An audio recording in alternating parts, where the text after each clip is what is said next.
Your results will turn those who ignored you into fans. So don't slow your progress because you're trying to convince other people. Don't slow your progress because you're trying to drag too many people with you. Sometimes you're not hitting your goals because you are carrying the weight of those around you. And some people are just not ready to go where you are going, and you've got to recognize that. Do not yield to distractions. Focus on you. So many people dream big dreams, but they never take any action. If you don't believe in yourself, you've already lost the battle.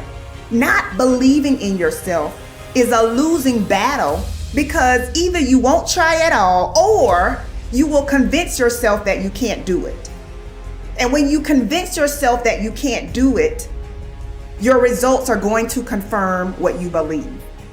And when your results confirm what you predicted, then you're gonna say, see, this is who I am.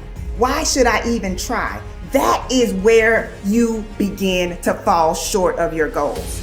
You fall short of your goals when you predict that you're not going to hit them. And sometimes you're too focused on probability. You're asking yourself, well, what's the likelihood of this happening? Versus focusing on the possibility. Asking yourself, how would my life change if I accomplish this? Ask yourself that question. And don't wait on approval from anyone outside of you. And don't feel bad because you feel like no one is cheering for you. No, you've got to decide that you are your biggest fan. You've got to decide that you're gonna finish what you started if you don't have one person supporting you. If nobody acknowledges you, acknowledge yourself. If nobody supports you, support yourself. You achieve your goals only when you are disciplined enough to keep showing up when you don't feel like it. So don't just talk about what you want to happen. Commit to making things happen. Be an action taker. And recognize that you don't have to be jealous of anyone. You don't have to compare yourself to anyone because you have the ability to create the life you want. So how about this? How about you try comparing yourself to the person you were 30 days ago? Over the last 30 days, have you learned and implemented something new? Are you mentally and emotionally stronger than you were 30 days ago? Have you stretched yourself or have you pursued comfort? These are the types of questions that you should be asking yourself. Why?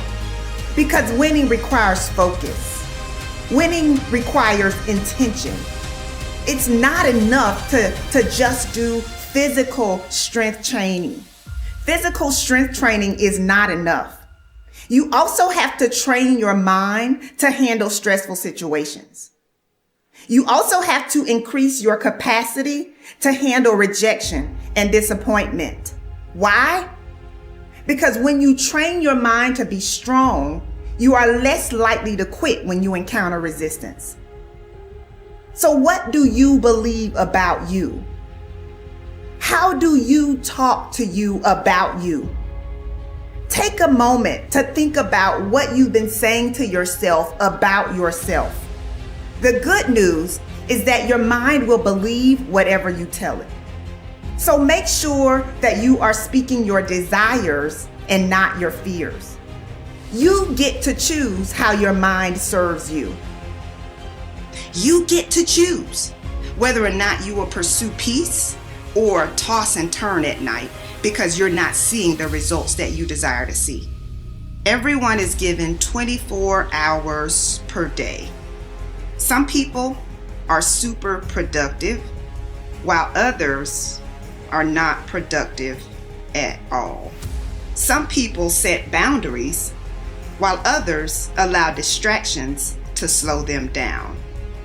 If you only remember one thing that I shared, I want you to remember the importance of valuing every moment that you are gifted. For many years, I didn't realize how valuable my time was. In fact, during my battle with depression, I would use every free moment that I had to myself to cry. It could be while driving my car.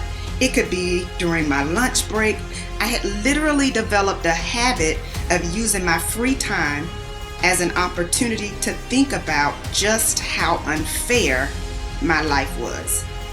But one of the best decisions I've ever made was the decision to put in the work necessary to have a rewarding and joy-filled life. After years of overwhelming sadness, I finally realized that I had been wasting time that I could never get back. So I had to change my mental narrative. Am I problem-free right now? Of course not. But I do understand that worry and unhappiness is a distraction. So if unhappiness will not resolve your problem, doesn't it make sense to at least attempt to enjoy life? You know, it is possible to smile and enjoy your life even when you are going through a difficult situation. We all have valley moments. You just have to decide that you will not remain in the valley. I don't want you fighting meaningless battles. I don't want you trying to carry unmotivated people. I want you to say, you know what? I'm going to do this despite what's going on around me. You've got to recognize that your now is valuable. You've got to recognize that your now is critical to your success. So I have one last question for you. How will you use the gift of now?